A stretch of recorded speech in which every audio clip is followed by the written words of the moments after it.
Good morning. This is Malli Babu Oggu, Government Degree College, working as Commerce lecturer, Government Degree College, Perimalpuram, East Godavari District, Andhra Pradesh. ముఖ్యంగా ఈరోజు second BCom నుండి semester 3లో మనం చెప్పుకునే one of the subject వ్యాపార గణాంక శాస్త్రము, business statistics. Common సబ్జెక్టులో BCom general అలాగే బీకామ్ కంప్యూటర్స్లో కామన్ సబ్జెక్ట్ అయిన బిజినెస్ స్టాటిస్టిక్స్లో మొదటి యూనిట్ నుంచి బిజినెస్ స్టాటిస్టిక్స్ యొక్క పుట్టుక, అలాగే వాటి యొక్క విధులు, అలాగే వాటి యొక్క లక్షణాలని మనం ఇప్పుడు చూస్తాం. ముందుగా ప్రస్తుత ప్రపంచంలో మానవ నివాసం ఏర్పడి నుంచి గణక శాస్త్రం ఉద్భవించింది అని చెప్పచ్చు. అది అభివృద్ధి చెందుతూ ప్రస్తుత ఆధునిక కాలంలో స్టాటిస్టిక్స్ యొక్క ఇంపార్టెన్స్ అనేది పెరుగుతూ వచ్చింది. ఆధునిక కాలంలో గణాంకాలు అనే పదాన్ని అందరం ఎక్కువగా వాడుతున్నాం. దట్స్ స్టాటిస్టిక్స్ అనేవి ఎక్కువగా వాడుతున్నాం. ఈ గణాంకాలు ఎలా ఉంటాయి అంటే అంకెల రూపంలో సమాచారాన్ని మనకిస్తాయి. ఉదాహరణకు ఒక దేశంలో జనాభా ఏ విధంగా పెరుగుతుంది, అందులో స్త్రీ పురుషుల శాతం ఏ విధంగా ఉంది, అలాగే జనన మరణాలు, death rate and birth rate ఏ విధంగా ఉంది, అలాగే పారిశ్రామిక ఉత్పత్తులు, వాటి యొక్క అభివృద్ధి ఏ విధంగా ఉంది, అలాగే వ్యవసాయ ఉత్పత్తుల్లో పెరుగుదల, క్షీణత, సంవత్సరాన్ని పోల్చుకుంటూ మనం ఈ గణాంకాలు ఇస్తూ ఉంటాం. వాటిని మనం స్టాటిస్టిక్స్ అని చెప్పడం జరుగుతుంది. ముఖ్యంగా ఒక శతాబ్ద కాలం నుంచి ఈ స్టాటిస్టిక్స్కి ఎక్కువ ఇంపార్టెన్స్ అనేది ఎక్కువగా మనకు కనిపిస్తూ ఉంటుంది. ఇది ఏంటి స్టాటిస్టిక్స్ మనం ప్రత్యేకించి చూసినట్లయితే 17వ శతాబ్దం నుంచి ఈ గణితంలో మిళితమై ఉన్నదాన్ని, దాని తర్వాత ఈ ప్రాబబిలిటీ థియరీ నుంచి ఈ గణాంక శాస్త్రం అనేది పుట్టుకొచ్చిందని మనం చెప్పచ్చు. అంటే ఒక విషయాన్ని ఎంతవరకు జరుగుతుంది అనేది పూర్వ నిర్ధారితాల ద్వారా అంచనా వేయడం, అలాగే యథార్థ విషయాల్ని బేస్ చేసుకుని ఈ స్టాటిస్టిక్స్ అనేవి చెప్పడం జరుగుతూ ఉంటుంది. అంటే ప్రస్తుతం గణాంకాలు వాటికి ఎక్కువ ఇంపార్టెన్స్ పెరిగింది. గణాంక శాస్త్రానికి గిరాకీ పెరుగుతుంది. గణాంక శాస్త్రంలో వివిధ రకాలైన పోకడలు కూడా ఈ ఆధునిక కాలంలో రావడం జరిగింది. అయితే ఈ గణాంక శాస్త్రం యొక్క పుట్టుక ఎక్కడి నుంచి వచ్చింది మనం ముందుగా తెలుసుకుందాం. ప్రస్తుతం వాడుకలో ఉన్న స్టాటిస్టిక్స్ అనే ఆంగ్ల పదం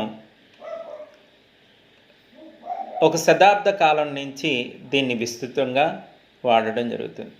ఈ స్టాటిస్టిక్స్ అనే పదం ఎందులోంచి ఉద్భవించింది అంటే లాటిన్ పదం నుంచి ఉద్భవించింది. దాన్నే స్టాటస్ అంటాం. ఈ స్టాటస్ అనే పదం నుంచి ఈ స్టాటిస్టిక్స్ అనేది ఉద్భవించడం జరిగింది. నెక్స్ట్ జర్మనీ భాషలో స్టాటికా అని చెప్పడం జరుగుతుంది. ఇది కూడా మన స్టాటిస్టిక్స్కి మూలాధారం అని చెప్పచ్చు. అలాగే ఇటాలియన్లో స్టాటస్టీటా అనే పదాన్ని నుండి కూడా ఇది వాడుకలోకి వచ్చడం జరిగిందని చెప్పచ్చు. ఈ వివిధ రకాలైన దేశాల్లో వాటి యొక్క స్టాటిస్టిక్స్ని వివిధ రకాల పేర్లతో పిలవడం జరిగింది.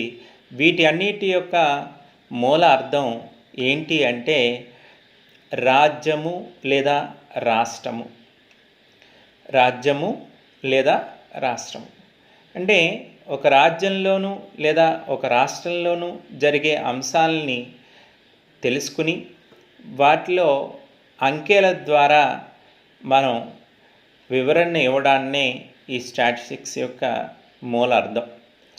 అందుకనే గణాంకాలు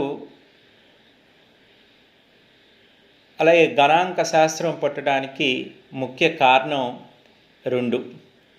ఏంటి అవి అంటే ప్రభుత్వ రికార్డులు, గవర్నమెంట్ రికార్డ్స్. రెండోది గణిత శాస్త్రం అంటే మ్యాథమెటిక్స్. ఎందుకు మ్యాథమెటిక్స్ అని చెప్తున్నామంటే ఇక్కడ స్టాటిస్టిక్స్లో మ్యాథమెటిక్స్ కూడా మిళితమై ఉంటుంది కాబట్టి ఇక్కడ మ్యాథమెటిక్స్ కూడా గణాంక శాస్త్రానికి ఒక మూలాధారం అని చెప్పచ్చు. అలాగే గవర్నమెంట్ రికార్డ్స్, ప్రభుత్వం యొక్క రికార్డ్స్ కూడా ఈ స్టాటిస్టిక్స్కి మూలం అని చెప్పచ్చు. ఎందుకంటే ప్రభుత్వంలో తీసుకునే వివిధ చర్యలకి వాటి యొక్క గత సంవత్సరం ప్రస్తుత సంవత్సరానికి అంచనాలకు సంబంధించి ఈ స్టాటిస్టిక్స్ని ఉపయోగించి చేయడం జరుగుతుంది. ఈ విధంగా గణాంకాలు అనేవి పుట్టడానికి ఈ 2 ముఖ్య కారణాల కింద మనం చెప్పవచ్చు. ఇక నెక్స్ట్ గణాంక శాస్త్ర నిర్వచనం. ఈ బిజినెస్ స్టాటిస్టిక్స్ యొక్క నిర్వచనం చూసినట్లయితే ఒక్కొక్క శాస్త్రవేత్త ఒక్కొక్క రకమైన నిర్వచనం ఇవ్వడం జరిగింది. అందులో మొదటి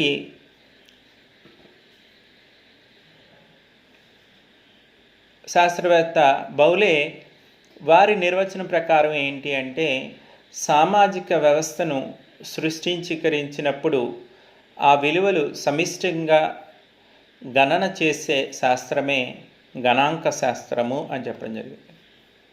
అంటే సామాజిక వ్యవస్థను సృష్టీకరించినప్పుడు అంటే సోషల్ ఆర్గనైజేషన్ మనం క్రియేట్ చేసినప్పుడు ఆ విలువ ఏదైతే ఉందో ఆ విలువ మొత్తాన్ని సమిష్టిగా గణన చేసేదాన్నే గణాంక శాస్త్రము అని చెప్పడం జరిగింది బౌలే మహాశయుని యొక్క నిర్వచనం ప్రకారం.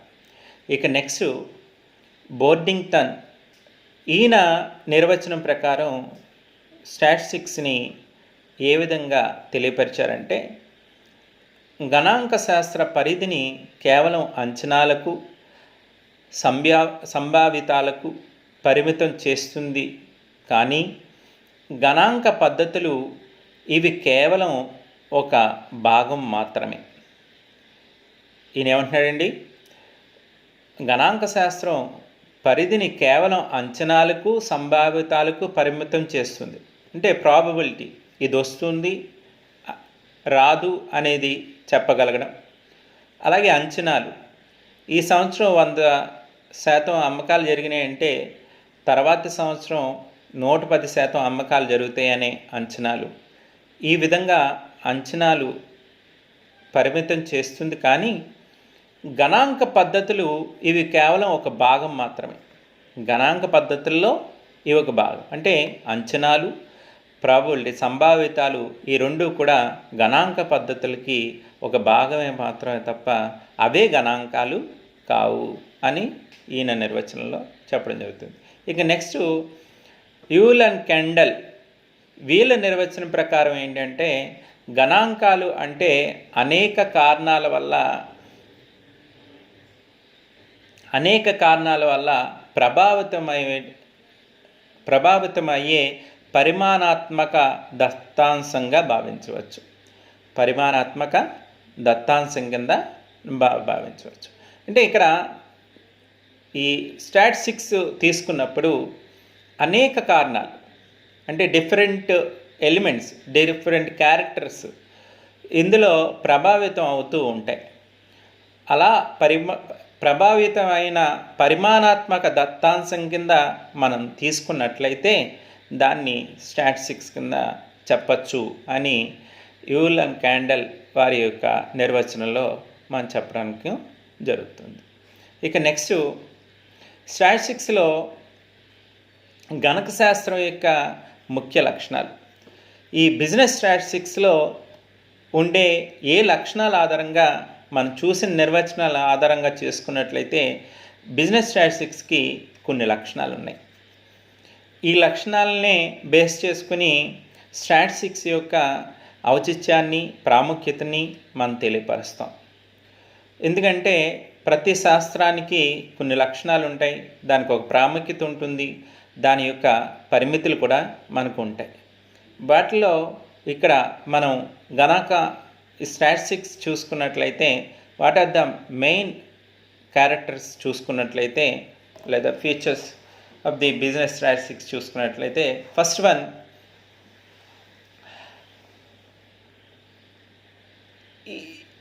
ఈ గణాంక శాస్త్ర లక్షణాలని ఓరిస్ క్రిస్ట్ ఈయన ఒక నిర్వచనం ఇవ్వడం జరిగింది. ఏంటి అంటే, సరిపోల్చడానికి అనువుగా ఉన్నటువంటి పూర్వ నిర్ధారిత లక్ష్యాల నిమిత్తం ఒక క్రమ పద్ధతిలో సేకరించినవి, అభిలేషణీయ, ప్రామాణిక, యథార్థత ప్రకారం గణించినవి లేదా అంచనా వేసిన సంఖ్యారూపంలో చెప్పగలిగినవి, అనేక కారణాల వల్ల ప్రభావితమైన సగటు లేదా సగటుల వ్యత్యాసాలను గణాంకాలుగా వర్ణించవచ్చు అని క్రైసిస్ట్ మనకి అభివర్ణించడం జరిగింది. అంటే గణాంక లక్షణాలను మనం తెలుసుకునే ముందు ఈ నిర్వచనం మనం ఎందుకు తెలుసుకుంటున్నామంటే, ఈ నిర్వచనంలోనే చూడండి, సరిపోల్చడానికి అనువుగా ఉన్నటువంటి పూర్వ నిర్ధారిత లక్ష్యాలు. పూర్వ అంటే ఆల్రెడీ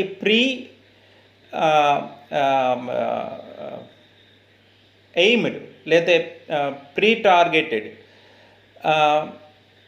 ఇవి అక్కడ ముందే నిర్ధారితాలు ఉంటాయి.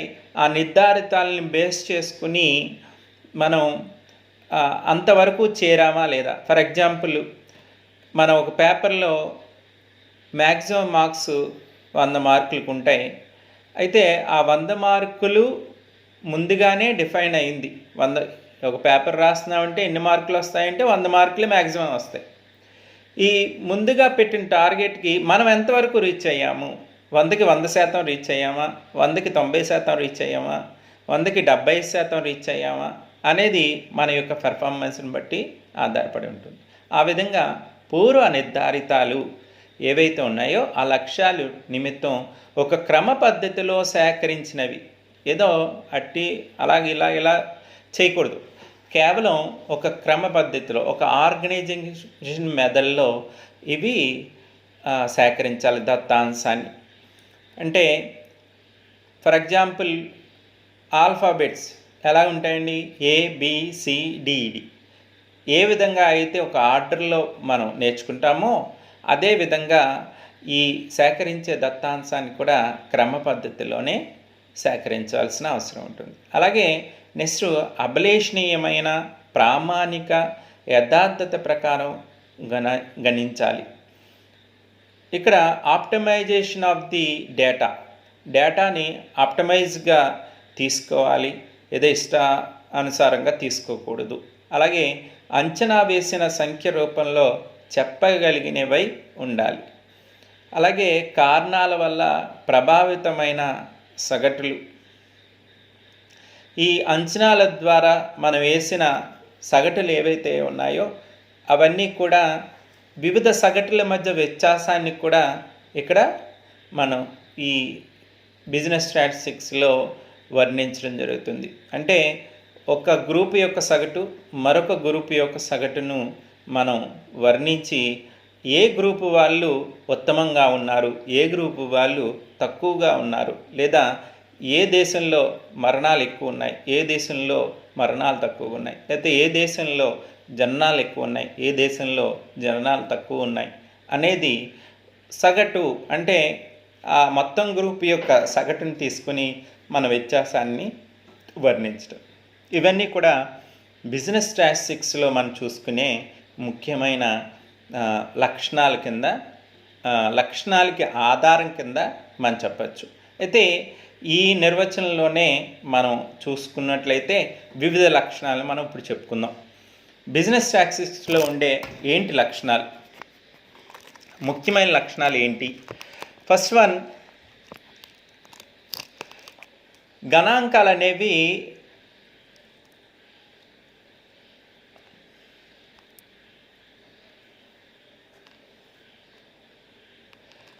వాస్తవ సగటులు. గణాంకాలు వాస్తవ